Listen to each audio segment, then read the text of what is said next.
I can't believe some of the stuff I've seen people get patents on. Most of the time stuff that, well, the patent shouldn't have been granted. I see people patent the obvious all the damn time. Oh, and it drives me crazy too. Especially when it comes to electronics. I mean, those guys, I just can't believe what they get away with. Their patents should never have been granted, and usually if they're tested and taken up to higher levels in the court, usually they're overturned. But that doesn't mean you can't get your name on a patent. So, I do realize that, sometimes it can be hard, but really it's just a matter of having a good patent attorney, because there are all kinds of arguments you can make against, again, it's easy to be, to get past their novelty test, but their unobviousness test is usually what they take issue with as a patent examiner. But there are, dozens and dozens of counter arguments to that obviousness issue. And many of my patents actually fall under that. So, at the end of the day, if you have a halfway decent patent attorney, you can make a good argument, to get your patent through an examiner and get it granted. I mean, it's very possible. Again, you're gonna lose a lot of the teeth of the patent probably by doing that. But still, quite more often than not, on much of my stuff, if not most of it, if not all of it, but at least most of it, I think we're going to be able to turn it into a patent, even if other patent problem prior art turns up and things like that. I think chances are really good, that we can turn a heck of a lot of this stuff into an actual patent. So, at the end of the day, that's where I'm kind of coming from on this. Yeah, you got to keep in mind too, after saying all that, like I said, I've been involved, not in a whole hell of a lot of patents, but I have been involved in 5 patents. So, including the one I, had commissioned back in the 2002, plus 4 with my ex-customer, and again, my name was supposed to be on all 4 of them actually, but one of them was denied because it was the first one we applied for back in, kind of the mid to late 90s. I think it was 97 or so. And that's really something they should have gotten too. It was actually one of their ideas, which I thought was a good idea, and actually they should have been granted a patent. I mean, they really should have. But it was the first one they'd ever tried to get, so they had a really bad patent attorney. And back then, I didn't know anything about patents. So, at the end of the day, they did have a really bad patent attorney too. I mean, this gal was, she just was not a good patent attorney at all. And then, of course, my name's on two of the patents, and it's supposed to be on the third. It's a non-joinder. That I'm not on that third because I was actually I'm actually responsible for 2 of the claims on it.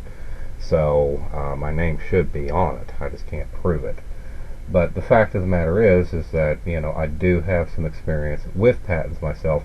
Plus, just again, learning a lot about it over the years, just kind of casually doing my research, etc., and certainly taking note of again, a lot of patents that have kind of affected my situation and so forth, that threatened to stand in my way for something I was going to do or something like that. I mean, again, I've become more and more savvy about it, but I do have some clue, over what it takes to get a patent approved. I mean, I'm not totally naive about that.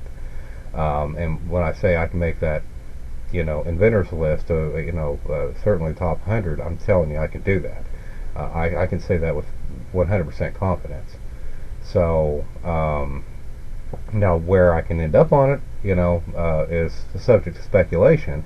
But even just making that list, I may need help unless, you guys all, patent everything to the fullest extent possible, but I doubt that's going to happen.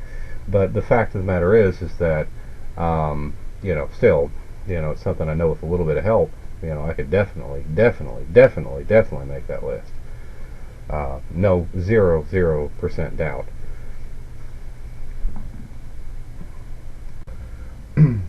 I feel like I ought to touch on a couple of points that, from earlier in this tape when I was mentioning, about the patents that I, have my name on. Well, like I said, that first one, I was making a kind of a material contribution to the technologies when my name belonged on it, but that's the one that was denied. Because again, we did have a very, very lame patent attorney. But again, I didn't know anything about patents at the time, so I didn't know any better. I was still relatively ignorant about legal issues and all that stuff back then, pretty much. Now the second patent was, kind of half mine, but also I inspired their half of it, so it was kind of a collaborative effort. Um, they admitted that I'd inspired the other half, so that's where I come. That's not me saying that. That's their words. But the fact of the matter is that even my half of it was still kind of a pale imitation of what I really wanted a patent on it, but it was just, too hard to go into, and again, I wasn't very experienced at mechanical things back then. It involved a lot of mechanics, so that could have been a lot better than it is. But the third one, was actually based on my technology, but it was this new guy they brought in named James at the time, who kind of thought of it, and it's actually, he discovered it, phenomena, and it was actually an experiment I'd run several years earlier, but the materials at the time I ran the experiment weren't available, so I didn't discover it, but I did still develop other technology, and based along those lines, and I told him all about it, and a few weeks later he came up with the idea. But plus I also made a material contribution to two of the claims. There's two dependent claims on there that are there strictly because of me. And the fact of the matter is, my name's not on it. It should be. That's a non-joinder situation, but I can't prove it. I can't prove any of it, especially since most of the evidence is in my lost notebooks that I could use. But the fact of the matter is that the fourth patent, my name and my name only should be on that one, because that really was exclusively my idea. It's the only idea he actually ran with, and that's only because I was on vacation at the time, and he called me up and said, "Oh, I need you to design a channel letter system, Robert." So, I had to actually do that on my vacation, and I knew he didn't want to go for my Viperlux idea, which I talked to him about several years earlier, because he thought it was too radical, Robert. So, at the end of the day, that's why I reconceived the thing and came up with this, and at least he found that acceptable, and we ran with it. That's the only one he's let lapse, because honestly, in my CSSL days, I obsoleted the damn thing. Again, don't mess with an inventor. So, the fact of the matter is, I obsoleted it with my Viperlux technology. But that's what it gets, for not really listening to me. But, at the end of the day, I tried, over those years I was doing business with them, 6 years, I tried talking them into patenting a lot of technology, including our Solastar technology, which which is what I developed and was manufacturing for them, early on back there in '97 or so. After we were messing with that first patent, I tried talking him into patenting that, and if he would have, oh my God, it would have been, royalty city. Because basically, pretty much everybody since about 2004. Remember, I've, had my ex-employees run off with that guy, in 2002. But by about 2004, pretty much everybody had adopted much of my Solastar concepts into their products. So like I said, and that's really the only reliable way of doing LED sign technology. So it's become a staple since then. But prior to that, people just still didn't get it. So, we could have been getting royalties or having a monopoly on that technology out there. Because really, literally, everybody that produces LED sign technology these days pretty much does it my way, to one degree or another. I had several other innovations in there that fortunately nobody understood, like LED interlacing and so forth, and properly conformally coating your boards too. I still think nobody gets the point to that, but anyway, the just that alone, let alone digital gas signs and a lot of these other technologies that I tried selling them on, once a week, I tried selling them on until, like I said, '98, where it said, "Oh, Robert, I don't like doing anything unless somebody else has done it first," which, like I said, maybe felt like I'd wasted the last 2 years, trying to pitch them on ideas. I knew that, it rubbed me the wrong way, but that happened in '98. But the fact of the matter is that, if he'd listened to me, he'd be a hell of a lot richer than he is. But again, that's what I get for not being very assertive. That's what I get for not having a lot of self-confidence. That's definitely what I get for not being full of myself, and having that self-confidence to go really force my ideas. Plus, I think, to some extent, though, since there was some innovative stuff he tried doing, the only time he'd ever do that is somebody else had thought of it. Somebody that worked for him thought of it. And he seemed to always want to make sure somebody's name from his company, was on any patents he paid for. So, I think there might be some NIH syndrome there, responsible for things too. But, it's still crazy, for him to have had somebody like me under his thumb, under his belt, and not take advantage of me at all, to speak of. I mean, he really didn't. I mean, I put him on the map because he had the only reliable LED technology out there for a long time in science, and he made great inroads because of it.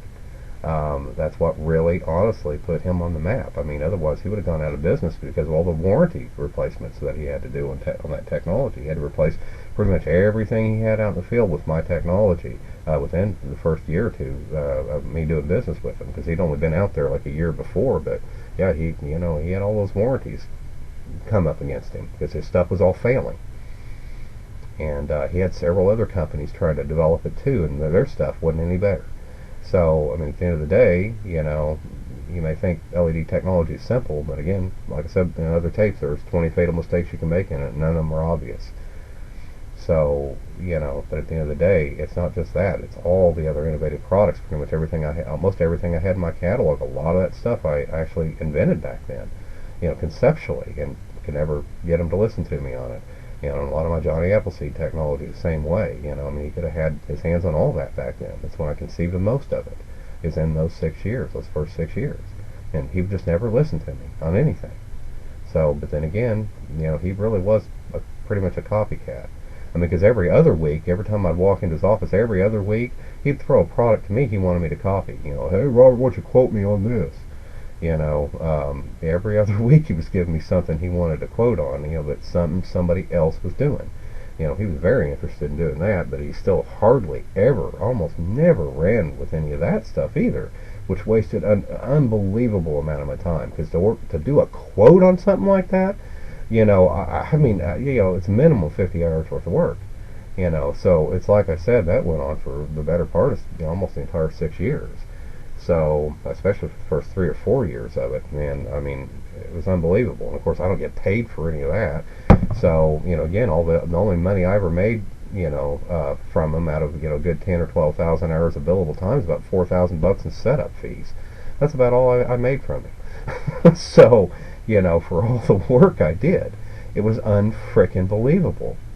So, at the end of the day, yeah, once my ex-employees ran off with him and everything, he bought a competitor as far as I was concerned. So, at the end of the day, what the hell. But, then, like I said, the fire, and then later on the creditors. I mean, it's like I said, it may sound like I'm making a bunch of excuses, but I'm not. When it comes to these situations I fail, because if I fail, I want it to be my fault. And I'm very, very particular about that. I like to put blame where blame belongs. And, there are a lot of these things that I could say, okay, ultimately, if I go back far enough, I can blame myself. But at the end of the day, there are situations that's out of control, like my bank not coming up with the amount of money I told them I needed at minimum. And the fire, I mean, I couldn't do anything about that, damn it. But if I would have gone back and, had Ron the moron who built that building build it right, that fire wouldn't have been a problem. So it's my fault, indirectly, for not doing something about it and making sure he did it the right damn way, the way I told him to do it. But that's an example, one of many where I can blame myself if I go back far enough, but I really have to go back far to blame myself on things. I like to know if I fail for reasons of my own. And Johnny Appleseed, the Chinese wiped it out. Like I said, it just took too long to get out there. There's nothing I could really do about it. That's just how the cards laid out. There's no way I could have done things differently, unfortunately. It's just how it is, and it was probably a fool's errand on my part, to even run for it to begin with, because I knew it had a limited shelf life. So even though I hadn't talked about Johnny Appleseed much, but I mean, the fact of the matter is that I knew it had a limited shelf life, and I knew it had way exceeded it. So at the end of the day, but there's just not much I can say about it. I mean, like I said, I don't want to, be a blameless Bob here, but I mean, but I really do like to know where I went wrong. I mean, I'm very analytical when it comes to my own history. I like to know if I made mistakes, where were they, so I don't make them again. So, I mean, I'm very particular about that, and I'm more than willing to own up to mistakes I make. But it's just, a lot of times I can't help but, point the blame to some other parties. It just happens, because I've been through a very circuitous path, and honestly, when you're a strange person, strange things tend to happen to you. You know, at the end of the day, that's just where it goes. That's why I've had this string of bad fortune, you know, and in many ways. That's what I called, back in the CSSL days, you know, a little paper I wrote called the Bad Luck Storm. So there are reasons that you can actually be a magnet for bad luck. And, you know, if you're in a, you know, financially disparate situation, bad luck tends to become a magnet for you. And the reason is that, and this was the essence of the story I wrote down, you know, that the reason is that, you know, there are things that normally wouldn't be a problem for you if you had money to deal with that problem, becomes a problem, you know, because you don't have the money to actually properly deal with a problem that arises. And as a result, these problems start growing and festering and becoming real ugly with time, because you can't do anything about it. It's like having cancer and letting it just grow in your system. And that basically leads to bad luck situations, is what it does. You know, it leaves you in a state where you're more vulnerable, you know, to bad things happening to you. And as it progresses, the more things happen, you know, on a regular basis like they do in everybody's life, you can't deal with those things properly, and they just compound. So it starts to become a really, really big problem, and certain times critical things happen, and you can't deal with those either, so you're really screwed. So that's the essence of a bad luck storm. You know, if you get into a certain boat financially, it can really put you under, you know, after a period of time, no matter how determined you are. And that's the thing about me. Like I said, I never give up until I absolutely have no choice. But at the end of the day, you know, when you're in a situation where you're prone to a bad luck storm, you're going to be in that boat because you just can't deal with things properly. So it becomes an exercise in futility at the end of the day. You know, the thing you got to remember too, my ex-customer, you know, when I first went into business, I was following him around for years like a puppy dog. I mean, I would have done anything for that guy. I mean, for cheap, like $4 an hour cheap. There's a lot of technology, like digital gas signs. I mean, I said, you know, I'll develop that for you for, you know, like, you know, that and my Digibet technology, you know, for like $2,600. You know, which is unbelievable for the, you know, the kind of technology. You actually see that a little bit on one of the videos that I have in, I think, my history videos or something like that. But the fact of the matter is that, you know, that's just dirt cheap to develop that technology. You know, again, I've probably been making $3 an hour doing it. And I told them, too, you don't even have to pay me for it, you know. You can pay me as you sell them and only if you sell them. You know, so he didn't even have to pay me an upfront fee, or, you know, certainly wouldn't have been upfront, but he didn't have to pay me a fee, you know, for it at all if he didn't sell any of them. But still, he didn't want to go for that either. So, I mean, at the end of the day, I mean, he could have had digital gas signs on the cheap, and it's not like he didn't have plenty of people knocking on his doors in the years that followed wanting those. But still, since nobody else was doing it, he didn't want to do it.